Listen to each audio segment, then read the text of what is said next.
SEC Media Days are upon us. If you're seeing this, I'm in Atlanta at the actual event, and Georgia is going to take the podium. Kirby Smart and 3 players from the program are going to take the podium on Tuesday morning. They're going to answer all the questions. SEC Media Days is a cluster, and there's a lot going on.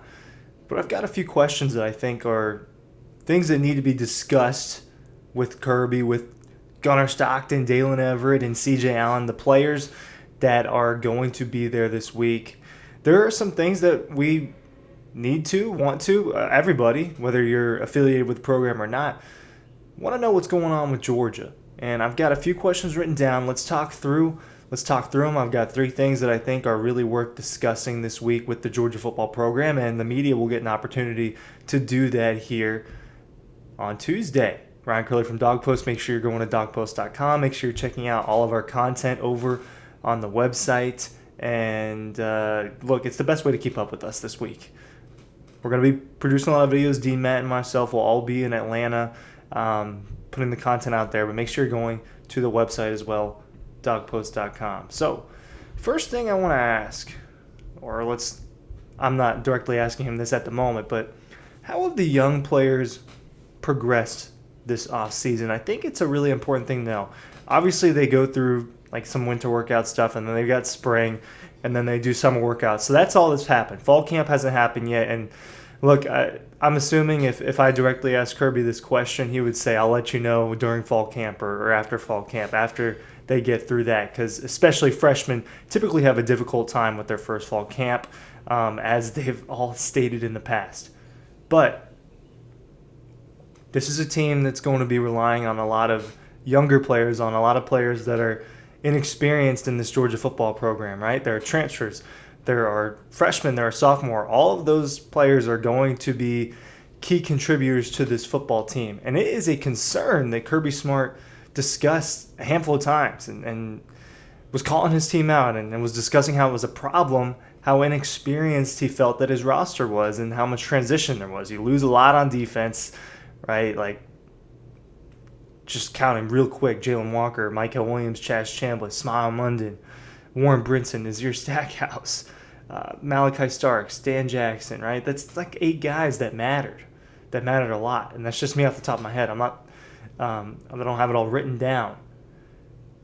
On offense, you got to replace a lot of offensive linemen. Some of the things on offense they want to replace, right? They went out and they brought in talent. But this is a team that's going to be relying on transfers. There are some freshmen that are going to compete for time. I think some edge rushers. I think Elijah Griffin could compete for time, players like that. And there are sophomores that are expected to be the stars of this football team. KJ Bolden, expected to be a defensive star, has been in the program for a year. Nate Frazier, same thing, but on offense. And he wasn't even around during the spring last year, so he's been in Athens for even less time. Guys that are going to be expected to play. Even quarterback Gunnar Stockton, who has been in the program, this will be his 4th year, hasn't played a ton of football, right? He's played about 2 football games combined when you add in all of his collegiate experience. So this is a roster that is less experienced than it has been the last few years.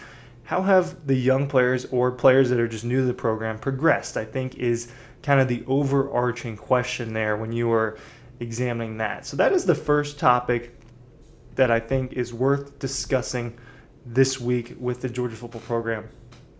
This second one is about the mantra. What is the mantra this year for this football team? If you're familiar, if you keep up with what happens at SEC Media Days, this is something that Kirby kind of deals with every single year.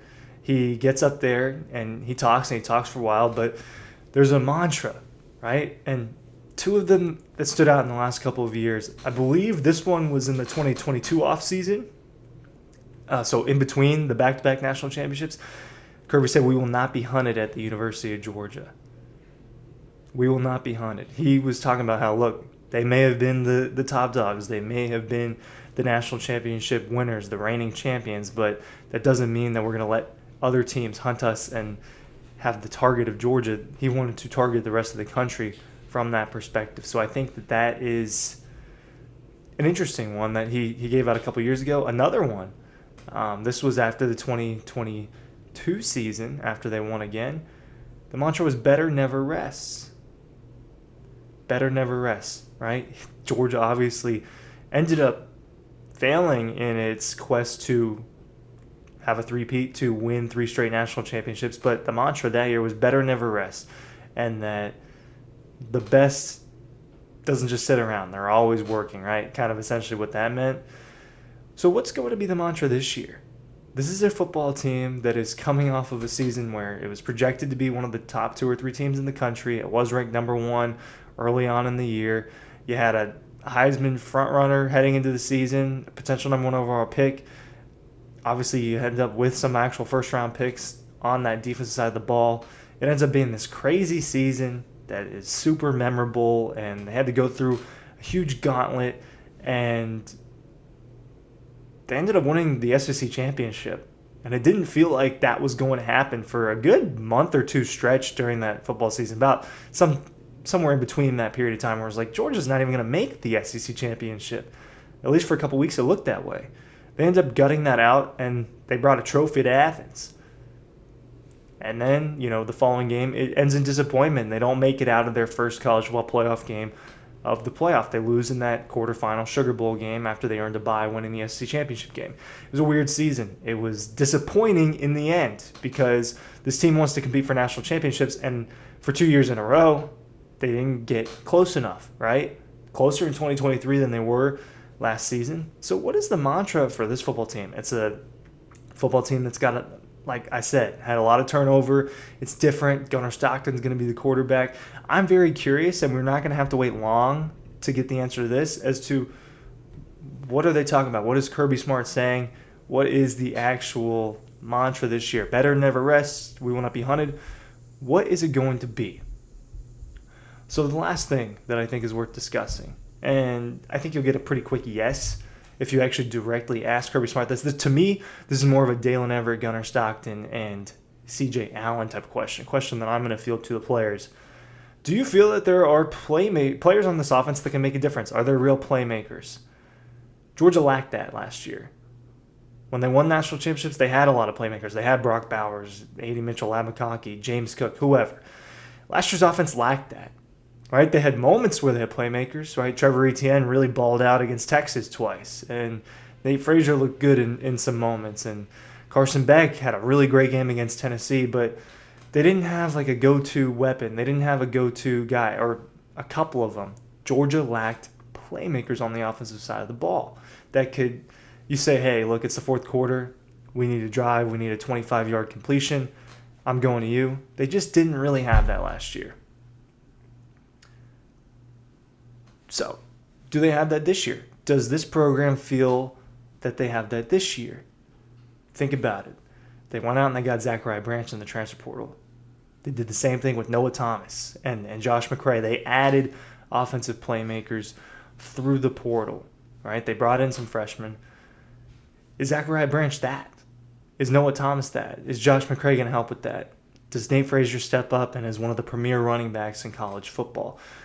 Georgia's defense was super talented last year. It failed in some moments, right? Like it failed in the first half against Alabama. That's the biggest area of failure that I had the entire season. So it wasn't a perfect defense, but it was a really, really good one.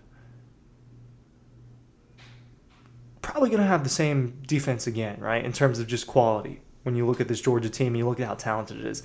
But it's the offensive side of the ball where, how's it going to work with Gunnar? He needs playmakers. This is a quarterback that's not as experienced. I don't think he has as talented of an arm as Carson Beck.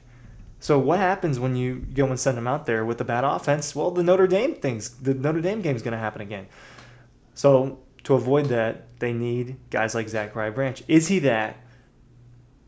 Does C.J. Allen notice a big difference in what they're defending in practice? Does Dalen Everett notice a big difference? Gunnar Stockton's throwing to him. Does he feel more comfortable than he did a year ago? Right? We might not get clear answers from that, and we really won't have a clear answer until we see them play other good teams. But I think it's something that's worth discussing this week. I think there's a lot worth discussing this week. Make sure you're checking out the website. Make sure you're checking out everything, Dawg Post. Links are down below, and I appreciate you watching.